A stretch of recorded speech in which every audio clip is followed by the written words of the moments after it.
Santa Fe senior programs, and there is a consensus that this would be a wise move for the city of Santa Fe to undertake. What I'd like to do is to identify briefly some of the benefits of membership in the network and also be able to answer any specific questions. As I indicated to another member of the audience, brevity is not my strong suit, so you may have to stop me. I'll try to be as succinct as possible, but membership in the network serves as an organizing structure for making community improvements. We have 8 domains of livability that will fall into those areas that would provide opportunities for improvement. And I'll go through those in a moment. It also allows for opportunity to foster partnerships among community groups and stakeholders. That's why we're reaching out to other community members and identified stakeholders in the city of Santa Fe, in and around the city of Santa Fe, because we need their full participation toward the success of these programs. AARP and our services, we provide resources. Thus, I have provided to the counselor information about how to provide an application, what resources are available for some of the prerequisites, such as the drafting of a resolution, which is an important and integral part of this process.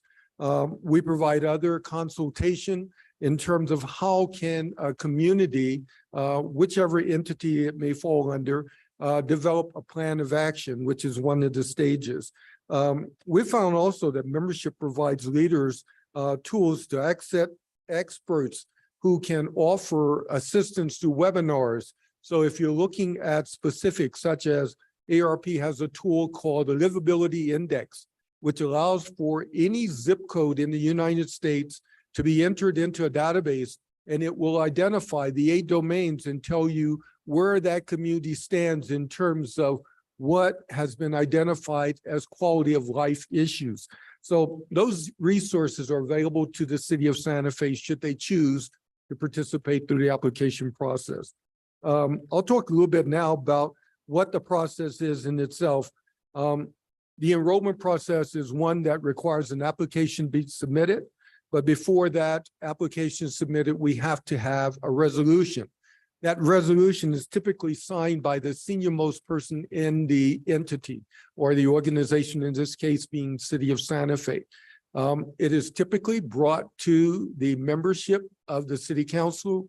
They either agree to it or say, no, this is not something we want to engage in. If they say, yes, we want to engage, then we take the next step, which is to conduct an assessment.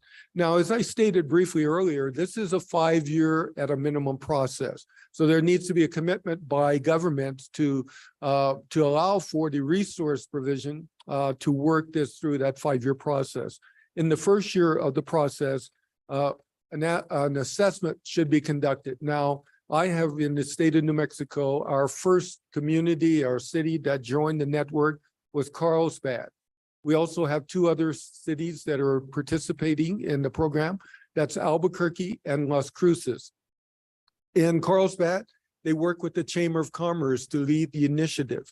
In Albuquerque, they worked with an outside consultant as a convener of the outside groups. In Las Cruces, they work with the New Mexico State University to conduct the assessment.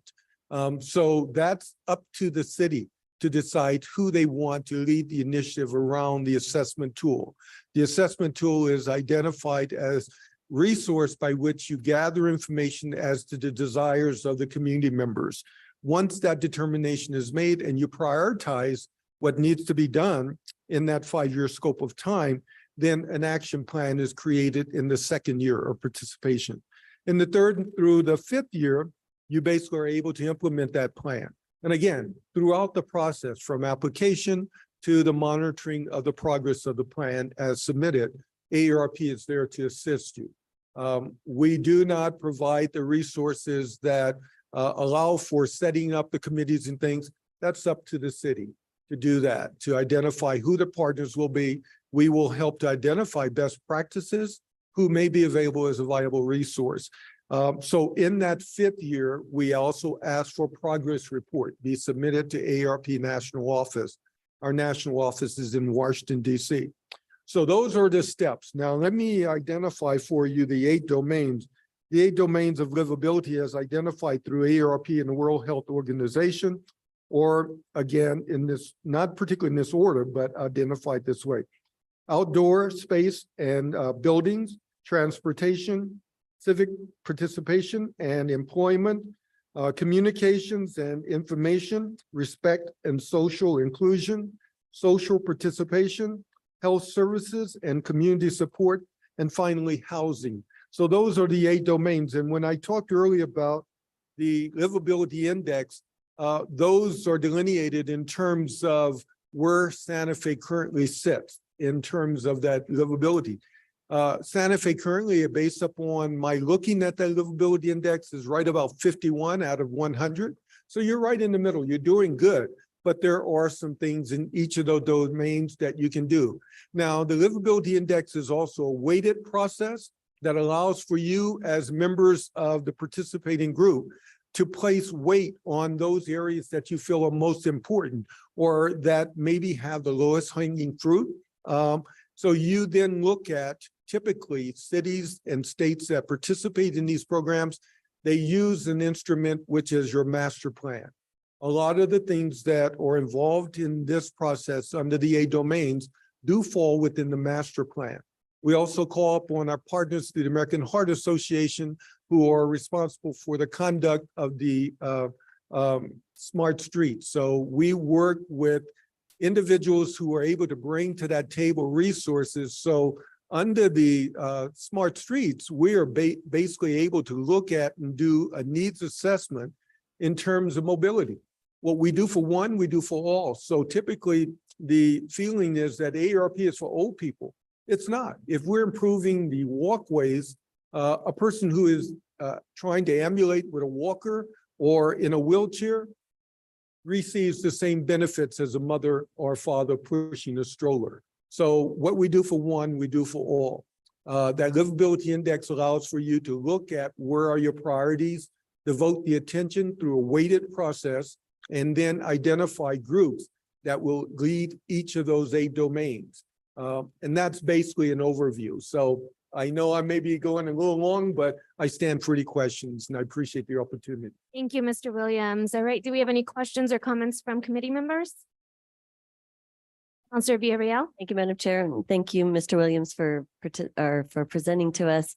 And you went fairly quickly, but the 8 domains of livability, you said outdoor spaces, transportation, civic participation. And I did bring along copies of this so you Okay. can read at your leisure. I would love to, But yeah. I'll tell you, I'll go through those again, Okay. a little slower at this time. Outdoor spaces and buildings, transportation, civic participation and employment, communications and information, respect and social inclusion, social participation, health services and community supports, and finally, housing. Excellent. Thank you so much. And I do have that information that I'll leave for your perusal. Great. And I think it's important. We actually have our senior services division director here as well, just to listen in. And I don't know what that partnership looks like, but I think it's important. AARP provides important resources. And as we know, we're entering the silver tsunami of not just the city, but the Santa Fe County, which means baby boomers are becoming our elderly or ancianos. And so it will be important to look at the not just the data, but what we'll be needing into the future. So I appreciate that you outlined all of that and, you know, ways to, maybe we can consider thinking about ways to partner because that's the future of Santa Fe. And so thank you for outlining possibilities of partnership, and we look forward to exploring those with you. Thank you very much. Thank you. Counselor. Thank you very much for the opportunity. Are there any other questions for me at this time? Councilor Lee Garcia. Thank you, Madam Chair, and thank you for the presentation. I think that you know, we think about Santa Fe again as being a community where retirees come, and there's a lot of you know, older people in this community which either have been here throughout the years or have moved here. And I like the comment that you made or the explanation that you made in regards to things that you advocate for, obviously also everyone else benefits from. And so that was along the lines of what I was thinking as well. Can you maybe give us a couple of examples of, you mentioned that you are already partnering with Albuquerque and Las Cruces. Yes, sir. And so maybe a couple of examples as to how you have worked with both, either one of those cities that has been a good positive asset or, to the community. Absolutely, sir. Thank you for the opportunity to expound on that. In the city of Las Cruces, we've worked with the Parks and Recreation Department to create a playground as well as a park, a fitness park. We work with a nationally recognized organization to put a fit park, which is an outdoor gym, basically. We have found that individuals who have been able to participate in the availability of that resource are now more medically compliant. So individuals who may be diabetic, they're getting out and they're walking, they're exercising. Las Cruces has a climate conducive to exercising year round. So this has benefited them in the city of Las Cruces. In the city of Carlsbad, we did a similar project, and it was in concert with the Chamber of Commerce, where we created, if you've been to Carlsbad, you've seen that there is a river park there. In that river park, we looked at accessibility there, particularly individuals who not only are able but disabled. In that regard, a lot of our grandparents, we had a discussion earlier about grandparents raising grandchildren. There's a sizable amount of grandparents raising grandchildren there. A lot of them are infirm to the point where they can't navigate steps or different textures of surfaces.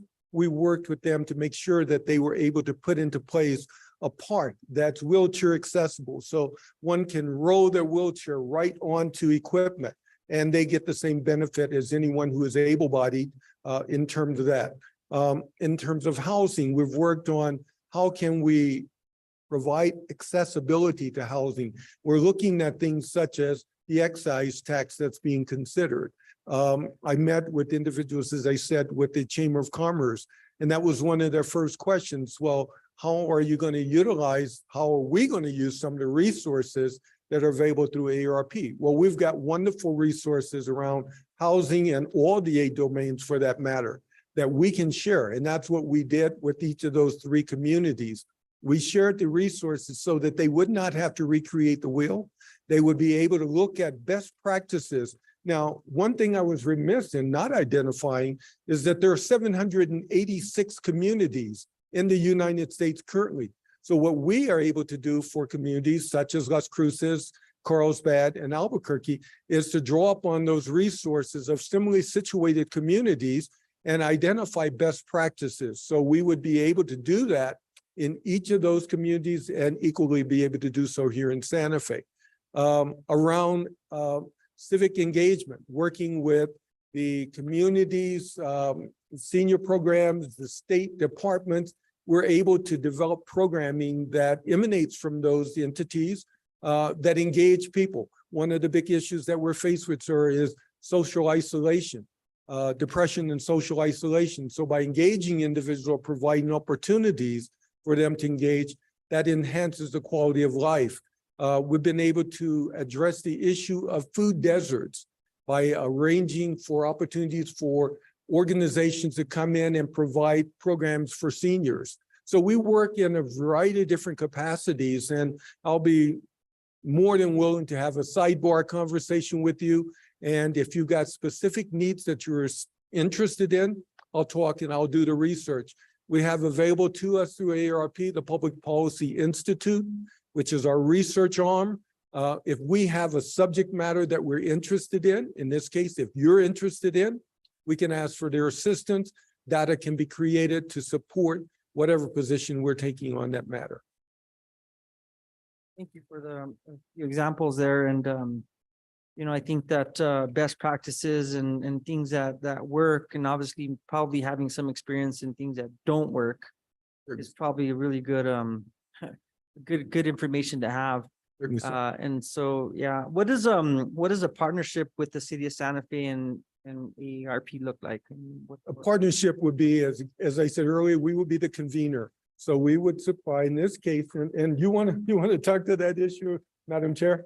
I could speak to that for a little bit. So I've had the pleasure of working with Dr. Sanchez and Mr. Williams since last year. And so we had a little break in our work together and we've come together again. So what it looks like, or what it starts with, is kind of what he discussed in his timeline. It starts with the city's commitment through a resolution or proclamation, committing to kind of the rollout of the AARP process, like their 5-year plan. And then once that resolution is approved by the city government, then that would, you would be able to apply to be part of the network, and that initiates like the timeline of the 5 years.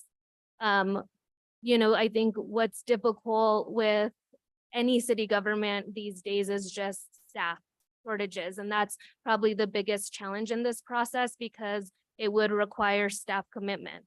We'd have to have city staff be looking at, or for partners in conducting the assessment and survey. We'd have to have staff members committed to following through with that data on creating an action plan, and just making sure that there's things that are occurring to be part of that network. However, what I think is really powerful in Santa Fe is we are already doing a lot of this. So for example, the Complete Streets initiative, which is a huge initiative right now and has been a major focus, is one of these things. The way our senior services functions and the services that they deliver to seniors daily also meets those domains as well. So a lot of what we have going on in the city, we would be perfect candidates to be active members within this network, because we're already doing the work. I've been saying it's a matter of us really just getting credit and the resources that come with being part of that network. That's really what it would come down to. But initially, it would definitely be would be a workload on city staff in regards to the assessment, survey, and the development of the action plan. Just one thing, if I may add, City of Las Cruces, you asked for examples. City of Las Cruces, when they contemplated joining the network, they were on the radar in terms of a destination point for retirees. The City of Las Cruces is in the top 10 retirement communities in the United States currently. And they use that, if you remember years past, where if you entered a community, a city or whatever, you saw the Rotary Club or the Civitans badge there. The equivalent is available through the network of age-friendly states and community. In the membership, it allows for you to promote your city as being livable. So that is a marketing tool that's available as a sidebar, if you will, of participation. So it's a marketing tool as well. Thank you for that, and also for the explanation by Councilwoman Chavez. Complete Streets, Senior Services. What other things that you see in our city that you have experience with in helping? Obviously, all cities deal with issues, but what are some of the other areas that you may be able to help us in that we are struggling in right now? Complete Streets is a major example. I'll give an example that I gave to the Santa Fe Chamber of Commerce. During the Indian Market, we were one of the sponsors of Indian Market, Spanish Market, concert series on the plaza. With Indian Market, we ran short of some of our giveaway items, swag, if you will. So because of the parking situation, there was no possibility of leaving a good parking space and then coming back and retrieving that parking space. So instead, I had to go back to our office, which is at Cerrillos and Paseo Peralta. I took a wagon back to bring items back to the plaza. Traversing the city of Santa Fe streets from Sage Bakery to downtown Santa Fe was one of the worst feats I had to undertake. I had to get in the street because the cart that I was carrying was tipping so badly and the potholes were there. So if you look at that, and right outside of our office, you know, we had, there's a utility pole that goes up the middle of the street. We did a walk audit and we identified some of those hazards, and that walk audit was available to the city of Santa Fe to serve as a tool by which they could identify some of those hazards that present in terms of mobility. person getting from point A to point B. So that's one of the things that we brought to the table as well, is that walk audit, those tools that allow for continual assessment of where you are and determination as to where you want to be under the auspice of the program. Can I just add something real fast, Mr. Williams, too? I think one of the biggest or most intimidating factors of age friendly is people think of infrastructure costs because they think that they're going to redesign the infrastructure of the entire city. And it could be as small as, I know when I first met with Dr. Sanchez, he was like something as small as adding armrests on on all city benches is improvement for age friendly, because you are adding the support for people to access these items in public and it to promote safety and well-being. So it's not a complete redesign, which some people I think misunderstand. It's really taking those steps in the most kind of the low-hanging fruit, in the sense of the changes we can make the quickest and the easiest in increasing safe accessibility for our seniors, but also our community members with disabilities, which is another committee that has taken a big interest in this, because if we're making the city accessible for seniors, we're doing that as well. Just like ADA compliance is also benefiting our senior population. Thank you. Yeah, another great conversation. The example of sidewalks that have obstructions, or walking down a street here in the area and you're walking down the street and then there's no more sidewalk and you can't. Well, there's actually a property that protrudes. So those are difficulties in a 400-year-old city, and and I can see that, but having a partner, I guess, could definitely help in that. Those are my questions. Thank you for the presentation and the discussion. Thank you. Thank you for the opportunity to all you.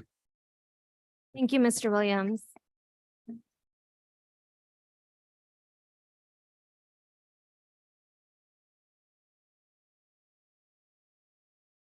Yes, thank you.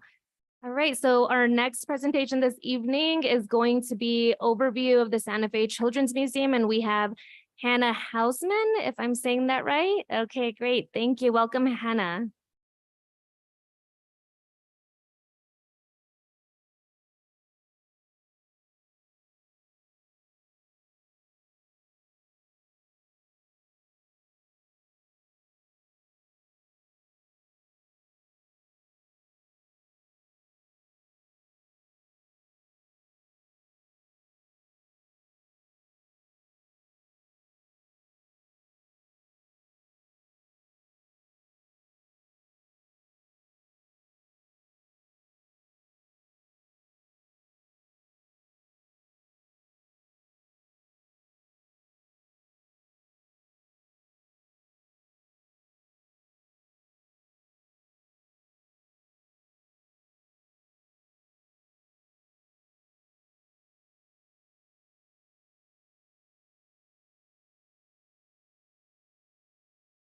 Good evening, everyone. How are you doing tonight? Good. I'm here to bring some joy. As we say at the Children's Museum, instill some joy. My name is Hannah Hausman. I'm the executive director of Santa Fe Children's Museum. I grew up in Santa Fe. I moved back 5 years ago from South Florida, where I worked at two of the major children's museums in South Florida. So I was able to 5 years ago move back and work for my hometown children's museum, which has been the ultimate joy. So I know that's something we all want to do, is have our locals come back and actually work. So that's what I've been able to do. So tonight, I just wanted to give you an overview of the Children's Museum and what we're doing to enhance the quality of life for our young children and their families in Santa Fe.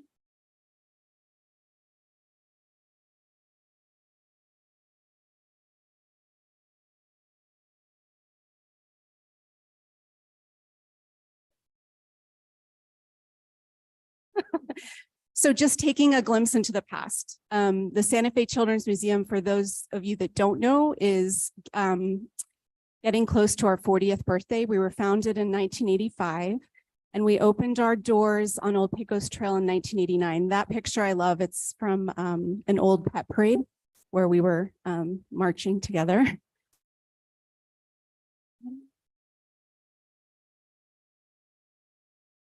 Some of our history. So we took up residence, like I said, in 1989. The former facility, however, we're a military property, so we're state-owned. The military is still our landlord. And I've been told, really interesting stories by the founders who you see right there. Were all 4 women who founded the museum. When they first opened or went to the facility to start looking at it, there was just the open, if you've been in the museum, it was just that open museum, dirt floors. There were military guys still outside fixing vehicles. If you've noticed, we have barn doors on the building, and that's because the building was used to fix vehicles and, different kinds of things that the military was working on at that time. We will never become an armory, so that the military has assured me, the Major General. So that's something that we will always stay. We're on a 99-year lease with the military. That's a really cool picture just from the past. If you look there, and you can kind of see the building from so long ago. It's about 1930s. We are a nonprofit organization, and as I said, we're founded in 1985. We're also the oldest children's museum in the state of New Mexico, which I'm really proud of. There's only about 3 children's museums in the state, and we are the oldest. Just a little bit really quick about why children's museums are important. I drink the Kool-Aid when it comes to children's museums. If you all have ever been to any other children's museum, you probably know why, or if you've had kids and you go to another state and you visit, you always say, where's the children's museum? We got to go. We're part of the Association of Children's Museums. It's about 350 children's museums across the US and even internationally. We all promote and advocate for young children, and we call it the power of play. So this is the Association of Children's Museums, who we like to say is our parent. I proudly serve on a national committee for them. I just got back from Madison. We share a lot of, best practices, standards, and how we want to be. We also advocate at the national level in Washington, as well as, of course, in our state. So today, if you look at your packets, you have just some facts and figures about the museum. I won't go through everything, but we did, like everyone else, shut down during COVID. We had almost a 2-year closure, which wasn't easy. We had a staff of 20 and we went down to 6. We had to lay off quite a few people. We raised a lot of money. We worked to serve the community as much as we could through grab and go kits and virtual field trips. So we probably handed out since March 2020, close to 30,000 grab and go kits. Those are hands-on educational kits that children can play with at home. We went to every single district in Santa Fe. We went as far as Shiprock, New Mexico. Those kits have served, I have the list if any of you would like to see how many schools and counties and how many children they served. Everything we did in COVID was complimentary. Our donors helped to support those efforts. So we were pretty proud of that. This is just a really quick breakdown, and I think you all might have this presentation. I sent it to Xavier ahead of time today, but you have this whole presentation, and I can send it to you afterwards. Our funding is broken down, I would say, little over 70% we receive in fundraising. The rest is earned revenue. We have done really well in the past 3 years to increase our admission, but we still have also remained accessible. And that's really important to me, that we make sure that our residents, especially our city residents, those that are SNAP, EBT, military, first responders, nurses, they all are $3, teachers. So we're still able to offer that discount because, again, I find with my team, we find funders to help us with that. So just for some folks that, you hear that word play and people just say, well, why is that important? So, it's really interesting. We're talking about the whole person, and, when we were talking about AARP, and I always look at it as like we're serving the whole person. It's the whole child. It's that child who comes into the museum at 3 months old. If they continue to come to a museum and they continue to experience these cultural experiences, they will become a better adult. They'll become someone who maybe works in a museum, or who's an engineer or a scientist, or who's an artist. So play is really vital to a children's learning and growth. When we were founded, our founders wanted to make sure there was something different from home and school. The setting in both of those are great, and we know that they provide a lot for our kids, but it's structured. And kids need to not be told what to do. They need to play. And that's where the real growth happens. So you can see here, it helps with their emotional well-being. It helps with their mental health. So having a children's museum in your community is paramount. I always say, you know, we are the town center for children and families in terms of how we serve young children from an unstructured standpoint. The great part about our museum is we also have an outdoor space. So our indoor space is 7,500 square feet. The outside is an acre plus of property, which we are actually in renovations right now. So that's really exciting. And we're doing all new ADA pathways to help serve all of our guests. That's entirely funded by the state, a new ADA restroom, and all new exhibits. So we've been under renovation since March. I might have an ulcer, but it's moving, it's moving. We hope to in spring, we'll open up a portion of the outdoor space, which includes a new sand play, a new music plaza, amphitheater, all the circular pathways will be open. So, and don't forget, when children play together, you know, they share ideas, they start to socialize. When I was at the visit in Madison, we all shared, well, what was your favorite thing to do growing up? And mine was, well, it was pretty, you know, my parents would say, go outside and play, but we go out into the arroyos and my sister and I would build things and dig and play. And pretty much every memory that each person brought up in the room, it was unstructured.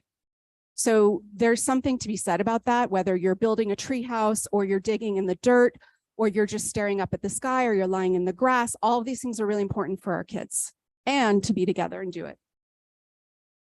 So how are we helping the city of Santa Fe? In a lot of different ways, but we have a dedicated play area. It's our toddler zone. And we also do a story time. If you haven't come to see it with the fire department, please do. It's adorable. But the kids, like, they mark their calendars with their parents to come see them and then come see the fire truck. So it's once a month. I can send you the invitation to come see them. That's a picture of them.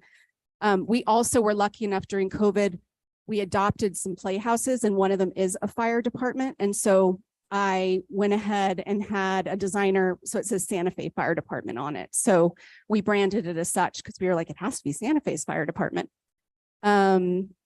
We also work with the Santa Fe Public Library. So at the start of COVID, we received a call from the Institute of Museum and Library Services, and they were entering into a special agreement with Boston Children's Museum to fund a certain number of museums across the country to help with school readiness. And this was a really pivotal time because COVID had just hit.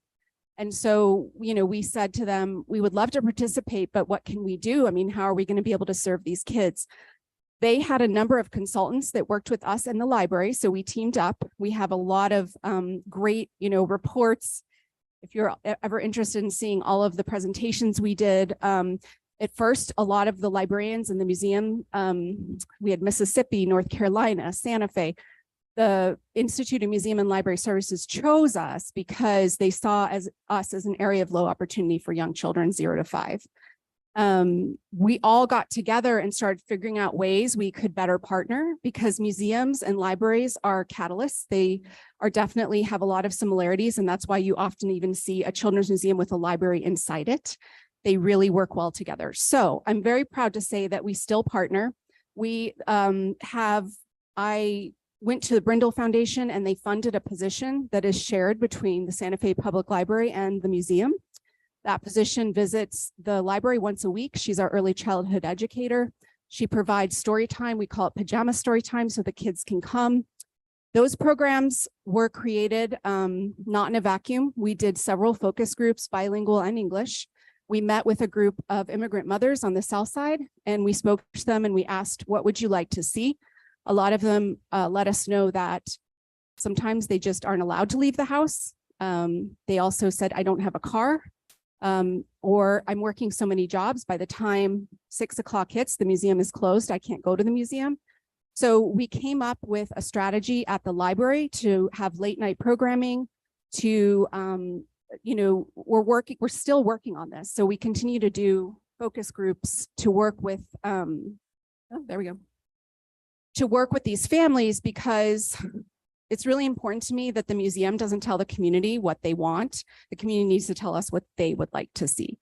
So we're in a lot of redesign right now. The museum, as you know, is quite old. And so I'm working on an exciting guest experience plan, which would re-envision the Santa Fe Children's Museum. I call it Santa Fe Children's Museum 2.0.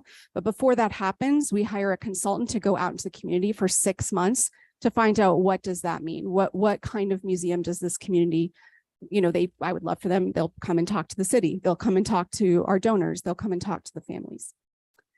Grab and go kits we talked about, those have been really successful. There are some programs we launched in COVID. We haven't stopped, so we continue to do them because families really find them, they go from, we even do baby kits now, and they're bee themed, and they're amazingly helpful for a lot of these caregivers that want something at home.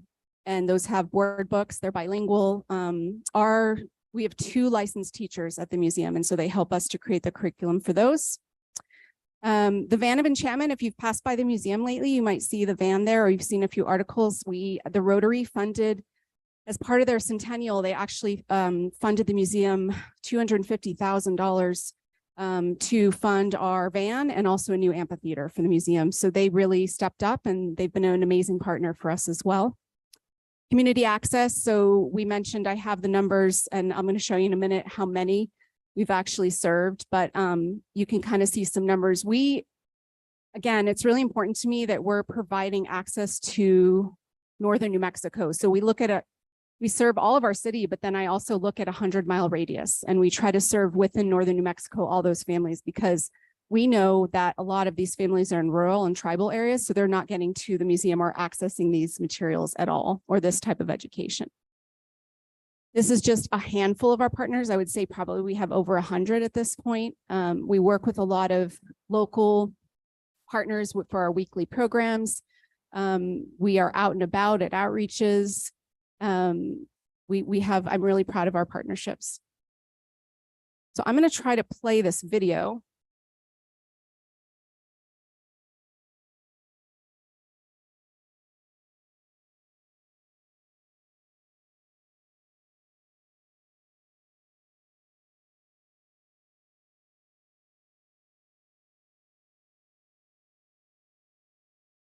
Could we get some IT assistance, please?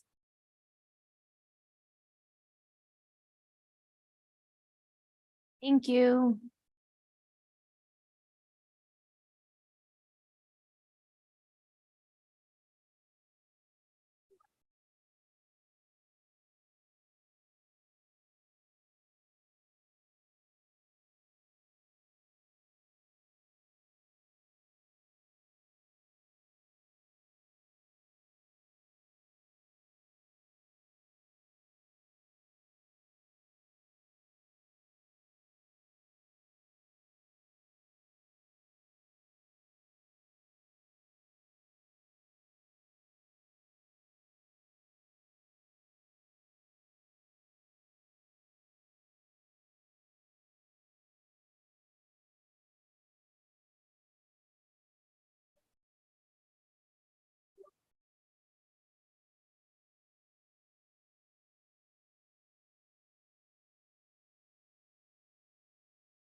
I was talking a little bit about what we have happening. So very exciting. The renovation that we're doing, it's probably going to be a close to a $2 million renovation. The state has generously funded a good portion of that. We still have a lot more money to raise. One of the main areas that we're trying to raise money for is gross motor. In Children's Museum world, that means the high risk activities for our older kiddos. I was talking to Maria Tucker and some of the others at the city, and we have some concerns about how to serve the tweens. How are we serving? So the Children's Museum, our age is 0 to 8. Then you have these kids right in between that 8 to 12 and thinking about how do we creatively serve those kids. So I have exhibits that will specifically serve them, climbing and jumping and zip line activities and things like that.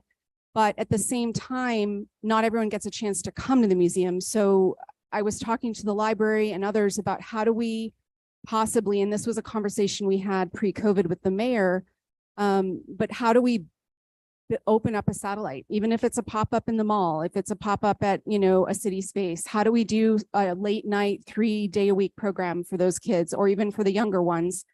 I still have that in my vision, and that's within our strategic plan. So I continue to talk to donors, talk to partners, try to figure out what we can do to make that happen, because I do think we should be on the other side of town as well. So those are kind of the two main things. We did in the interim get the Van of Enchantment. So that van can go anywhere. If you're interested in having it somewhere at a school or in your district, please let me know.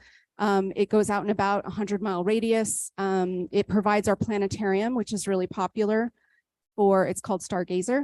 And it also can do, we have a stream table, which we talk to kids about our water here in New Mexico and conservation efforts and our land. Everything's bilingual. So, all of our staff, I also pride myself on making sure our staff is bilingual. Here's my information. Any questions? Thank you so much for this opportunity. This was great. I think we tried to get this started even in COVID. So I've been kind of, we just keep marching along. And then finally I got the call and I was like, yes. So I was really happy to be able to come speak with all of you. Thank you so much, Ms. Hausman. Do we have any questions or comments from committee members? Councilor Lee Garcia. Thank you, Madam Chair, and thank you, Director Hausman. Houseman. So it's spelled not like house, but say it like house. Houseman, yeah. I think that's why I spelled it right here. Anyway, thank you for the presentation, and I Thanks. at a couple of other public work and utilities committees, we've done field trips. And kind of wish this would have been a field trip over to the Children's Museum. You're always welcome.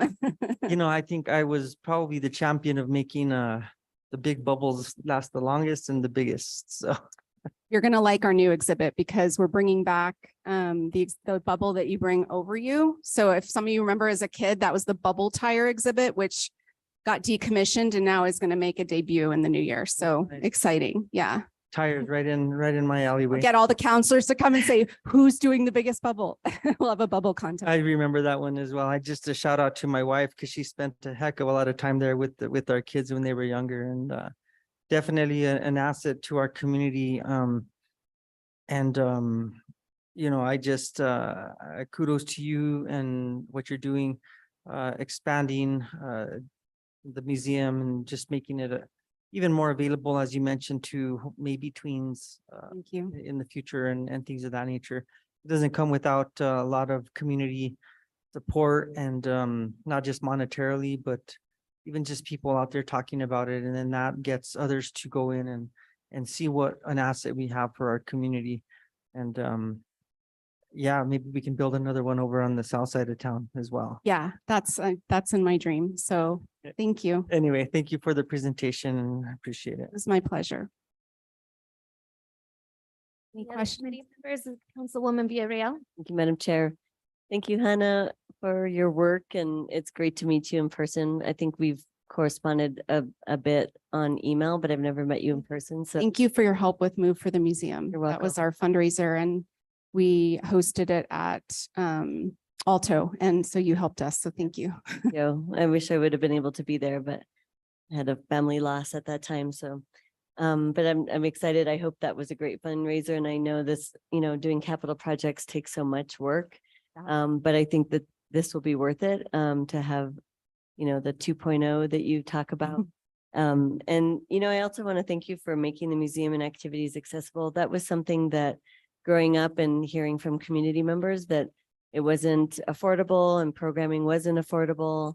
And I think COVID kind of put a light on the need for accessibility, especially during a time that the unknowns of COVID. And so I appreciate that you all kept active and having access to programming.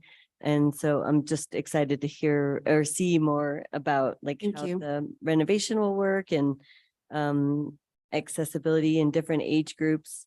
And I know this isn't exactly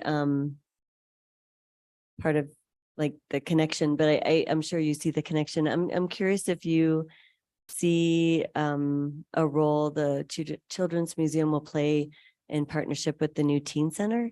And I know, it's still teen, but there's probably going to be a lot more, there's going to be young kids that will hang out there that Yeah. are tweens or younger because, looking for spaces for young folks to hang out is limited. And I think that we have a great resource. So I'm just curious if there's something that you're seeing or envisioning for a potential partnership or ways to collaborate.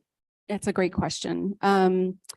So as I mentioned before, Maria Tucker and I, when she was the director of the libraries, and we just met with the library, like a big staff meeting, and we brought together Margaret and everyone else.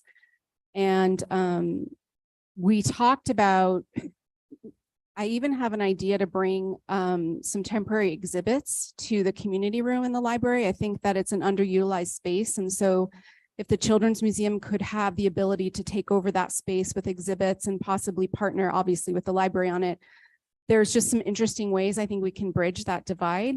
The other thing we could do is, camps we could offer something for them while the others are doing something else. We, I think, have a really magic touch with that age. My son is actually 8 and he's going to age out of camp, and I don't know what to tell him. Maybe just like slide him in. But, and that was something Marie even said. She's like, my son loves the camp and he's turning 9. What are we going to do? And I was like, we have to figure it out. I think it is something we should talk about. I would like the cities, and all the counselors help on that piece, because I think our staff also has the ability to train other staff. So I saw some leadership development there where our staff can come in with their early childhood experience, but also experience with that age group. And train some of the recreation staff on how to work with some of those, with that age group. I mean, honestly, we're open. We're really open to any opportunities that may be available. Obviously, resources and funding is always there, but, I'm a risk taker in the way that I always like big ideas. So I'm never going to say no. I like to embark on them and then we find how to make it work. Yeah. That's exciting. I mean, Yeah. that's Yeah. possibilities. And I'd love to hear Director Ochoa if you've been thinking about this or brewing ideas. Madam Chair, Councilwoman Vidal, thank you so much for that question. It's right on the mark, because in our needs assessments, before building the teen center, a lot of the teenagers we spoke to said they take care of their younger siblings. And that's part of why they can't get out or go places.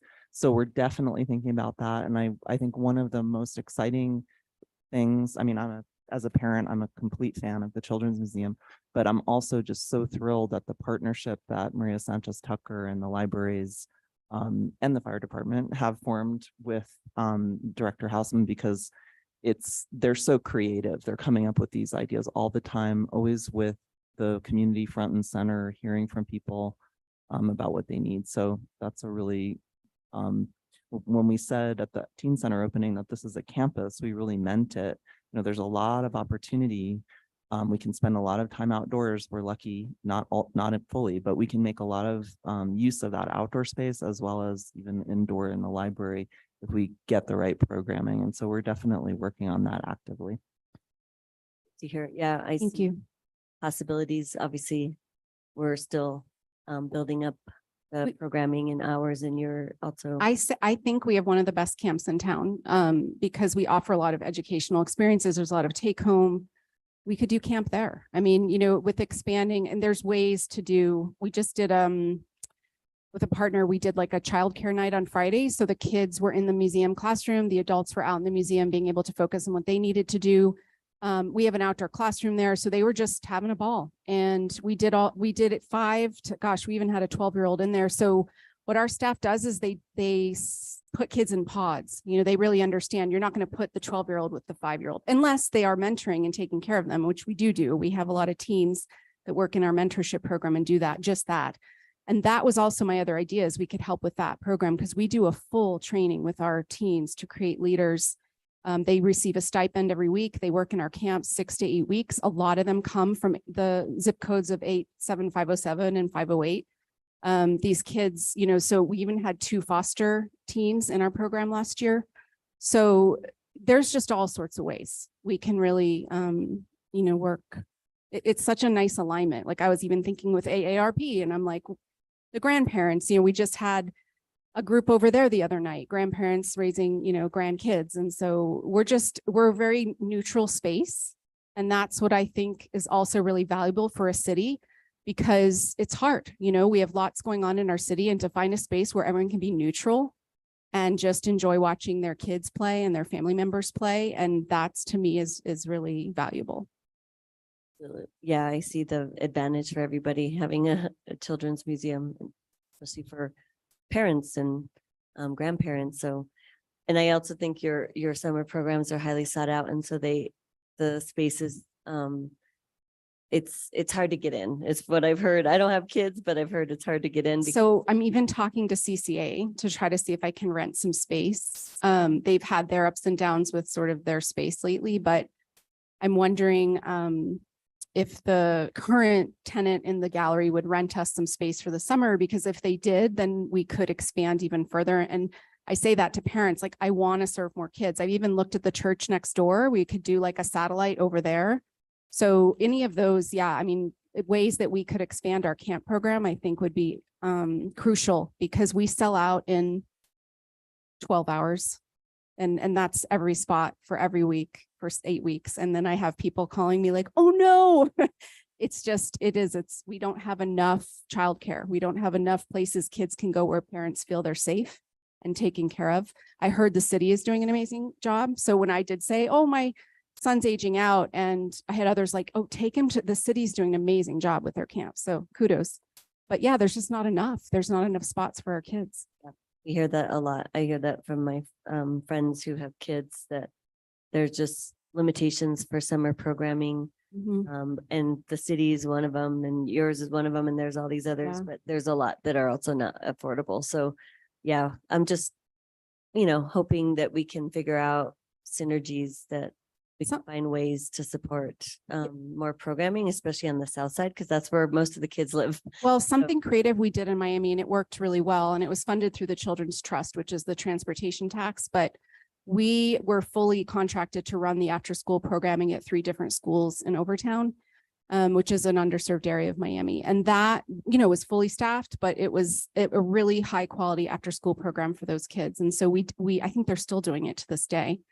But there are ways that, you know, children's museums can step in really interesting ways to offer programs for schools, after school programs. I know that's also out of school time is a really big issue that we're having. And that age group we just talked about.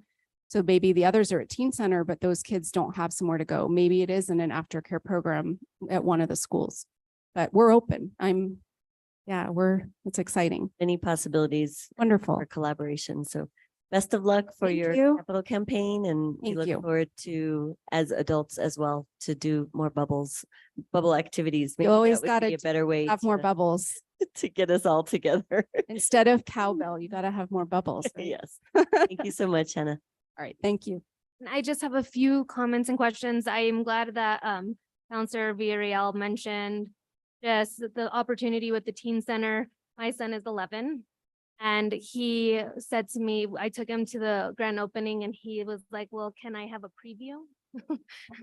And I was like, this is a perfect partnership to offer some of our preteens like a preview and they'll have the engagement that the Children's Museum could potentially offer, and then have access to these, like, you know, where their big brother and sister get to go and they don't get to go, and give them those opportunities.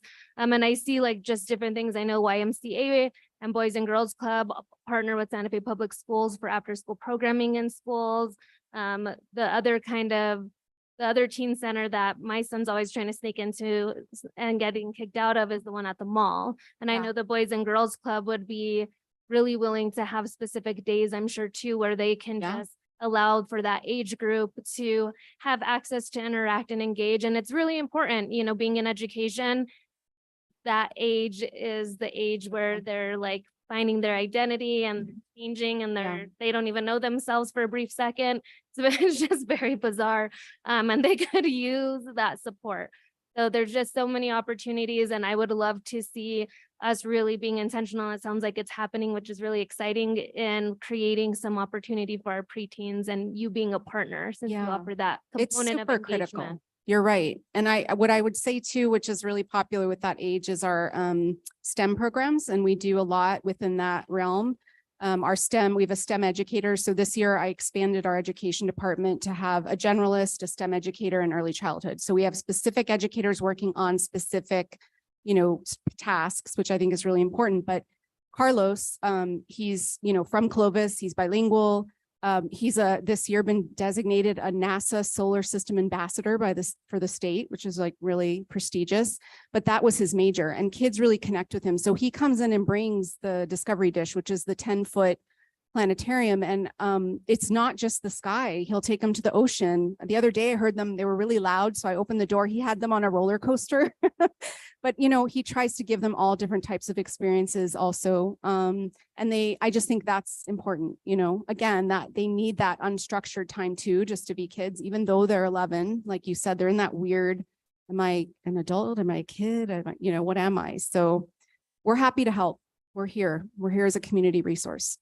Yeah, I think there's great opportunities for partnership and I appreciate your work. Thank you so much, Ms. Houseman. And we'll probably visit soon. I have a 7-year-old who has literally asked the past week 3 times to. So come to the solar eclipse. We're doing an event just for that. I'll send you all the invite. Oh, yes. And we that'd be have, great. we're doing something for the solar eclipse. We also have a Halloween event. So if any of you want to come, we have a great number of tickets that we've been giving to foster care, Gerard's house. So we have a good number of access tickets for that event too. So if you have a group you'd like to come, it's 3 to 7. So we're doing toddler time from 3 to 5 and then 5 to 7 is for the older kids. But it's called Weird Science. So it's all of these partners like Explora and the History Museum and all Wise Fool. And they're all doing really cool things around science and Halloween.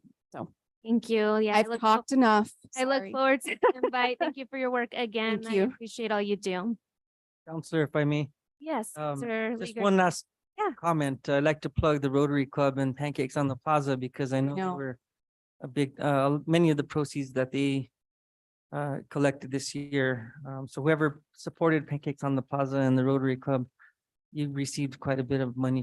Yeah, us and YouthWorks were the 2 partners they chose for their centennial, which is really a big deal. I mean, they have such an impact even nationally and internationally. So for us to be able to leverage that partnership, and we've been working together a lot and they volunteer for us and they put kits together. And it's just it's a really sweet partnership and how much it's grown. So yes, I agree. Thank you so much to the city Thank you. for supporting that. It's a good shout out, Counselor Garcia. Thank you. Thanks. All right, so we are going to move on to consent and our first item that was pulled, which was 6A, request for approval of the September 20th, 2023 Quality of Life Committee meeting minutes. And this was pulled by Councilwoman Villarreal. Thank you, Madam Chair. So I'm thinking that we should postpone this vote so we can make the corrections. And because I think we used a template and it was a quick meeting. Well, let me just go through some of the things that I noticed. Yeah, so maybe we should postpone, but I think it'd be helpful to note the changes that need to be made and then we can postpone. It's so hard on PrimeGov to show you like the changes because I can't like print it out. I just highlight in PrimeGov where they're edits. So I don't know if I could just quickly add them to the minutes. I mean, not add them to the minutes, just make a note of them so that we can vote on them next time. For call to order, I was chair, so the meeting was called to order by me, not Counselor Cassett. And so she was excused for that meeting and not present. And then others attending, I believe Director Ochoa was also in attendance for the last meeting. And then just these spaces between for motions, there's each motion is missing a word. So like for the first motion, it says to approve the as presented. And I think it meant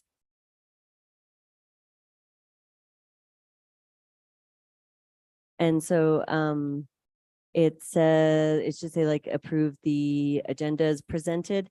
And then all of our votes were voice votes, not roll call.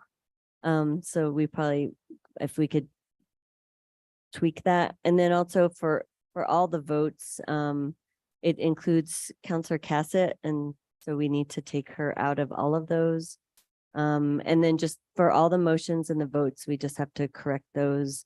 And then where we list Counselor Cassett as present or voting. And the last thing was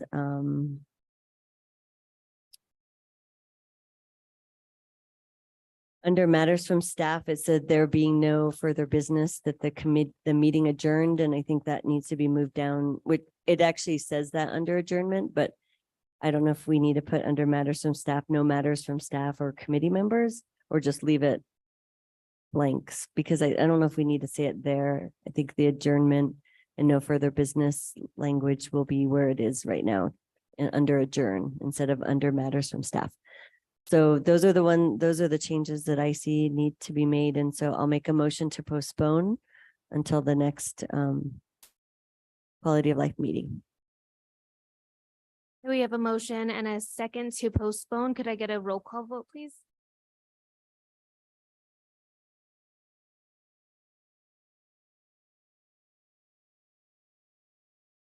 Yes.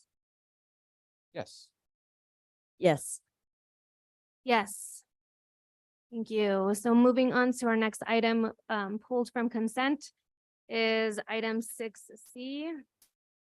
Request for approval of FY 2024 State of New Mexico Aging and Long-Term Services Department Grant Contract number 24-624-4000-0024 in the total amount of $313,120 for the foster grandparent, senior companion, and retired senior volunteer programs through June 30th, 2024. And Counselor Michael Garcia pulled this for recusal purposes, I believe. I'll turn it over to him. Thank you, Madam Chair. Yes, I would like to recuse myself from this item as I work for the federal agency that administers these senior volunteer programs. Right, thank you, Counselor Garcia. So we will discuss, and once we're done, we will pull you back in.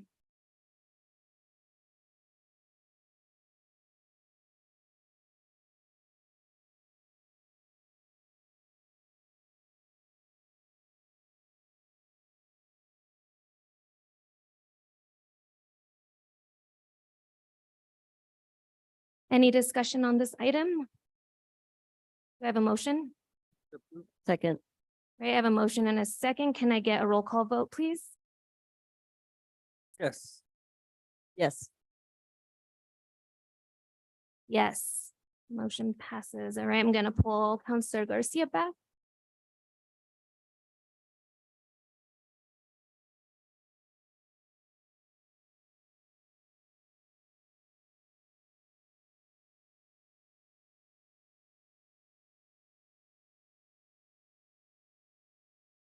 Okay, so we are going to move to our next item pulled off of consent, which is item 6H. Consideration of a resolution 2023, yet to be named. This is sponsored by Counselor Carol Romero Worth, Counselor Renee Villarreal, Counselor Chris Rivera, and Counselor Amanda Chavez, a resolution directing the city manager to establish an Office of Equity and Inclusion. And we had Counselor Lee Garcia pull this item. Thank you, Madam Chair. And, the main reason I pulled this item is I really haven't had a enormous amount of time to really go through the resolution itself and kind of dig deep into what, how this works. I'm very big on if we're gonna make an investment, that we get a really good return on that investment. And I think that I kind of want to go through a few things in regards to the office. And so, you know, in the executive summary, it just basically states that the office would base its work on the chart process, which was the final report we received last year. And so kind of have a few maybe comments and maybe a couple of questions. First question, and this may, I don't know if any of the sponsors want to speak to it to just start the dialogue, or if you just want me to go right into having whatever questions that I have. Good. Good. All right. So I believe I think that there's I don't know if there's any other entities in near us that have this type of office, whether it be Albuquerque or Las Cruces or any other municipalities. Is there? Can you repeat that? Sorry, Councilor Garcia was. Believe asking a Albuquerque may question. have an office such as this. Yes, they do. And during the, I guess, looking at this resolution and how it would work, was their model kind of looked at as well, or? Councilor Garcia, yeah, there was aspects of their Office of Equity Inclusion that we looked at, and the structure. They've been in existence for a lot longer. But I would have to say that some of their work also came out of different commissions and committees that wanted to do more work, like the Human Rights Commission. And likewise, we see this as a need to expand beyond just our committees. You know, when we had the Intercultural Affairs Office back in the days, they had a role in actually creating what is now the Immigration Committee, the Veterans Committee. And so it was instrumental in seeing the need to have some more input from community members in different areas and community groups. And that's kind of what came out of that. But I guess I see this as like working hand in hand with our already existing committees that are working on equity and inclusion. And I did want to point out, you were indicating that it's just going to be focused on the chart process, but if you read the resolution, it talks about how there's aspects from the chart process that it would be involved in, but essentially the Office of Equity and Inclusion, we envision it utilizing community-oriented reports, surveys, and processes that have been or will be conducted on various topics around equity inclusion, but it's not limited to just chart report recommendations and the survey results, but also a very important project that happened in 2016 and into 2017 on Culture Connects. I don't know if you've ever read that report. It's pretty amazing. Some of the recommendations that came out of the cultural cartography around how we can better serve our community and addressing the barriers of marginalized groups and communities to promote quality of life, human rights, and social justice. So I think the way I see it is that there's a lot of different pieces of work that's already happened in the city, including these different processes and reports that we can utilize to be able to decide what's the best approach and priorities of this office. Obviously, there's a lot of things that we could cover. There's a lot. And then there's also internal things that I think we need to